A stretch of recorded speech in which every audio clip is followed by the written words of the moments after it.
மதத்தை மையமாக வைத்து கலவரங்களை தூண்டி இரத்த ஆறுகளை ஓட வைத்து சகோதரத்துவத்தை பிரித்து வெற்றி பெறலாம் என்று நினைப்பதற்கு தமிழ்நாடு ஒன்றும் குஜராத் அல்ல. இது தந்தை பெரியாருடைய பூமி. இந்துக்களும் முஸ்லிம்களும் ஒருதாய் மக்களாக வாழக்கூடிய பூமி. இந்த மண்ணில் உங்களுடைய சூழ்ச்சியில் ஒரு காலத்தில் ஈடுபடாது.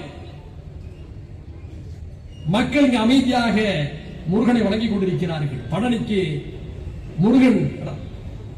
முருகனை தரிசிப்பதற்காக இந்துக்கள் செல்கின்ற பொழுது பழனி, திண்டுக்கல் மாவட்டம், தேனி மாவட்டங்களில் முஸ்லிம் ஜமாத்துகள் அந்த முருகன் மலைக்கு செல்லக்கூடிய இந்து பக்தர்களுக்கு தண்ணீர் பாட்டில்களை கொடுக்கிறார்கள். நீண்ட தூரம் நடந்து வருகிறீர்கள், தாகமாக இருக்கும், தண்ணீர் கொடுங்கள் என்று சொல்கிறார்கள். இந்த பக்குவமிக்க மண் தான் தமிழ்நாடு. எங்கேயாவது முஸ்லிம்களுடைய பண்டிகைகள் வந்துவிட்டால் உரிமையோடு என்ன பாய் எங்களுக்கு பிரியாணி இல்லையான்னு சொல்லி கேட்கக்கூடிய மக்களை கொண்ட நாடு தமிழ்நாடு.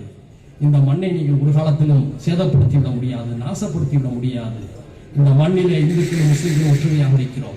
இந்தியாவுக்கே வகுப்படுத்தக்கூடிய ஒரு மாநிலமாக தமிழ்நாடு இருக்கிறது.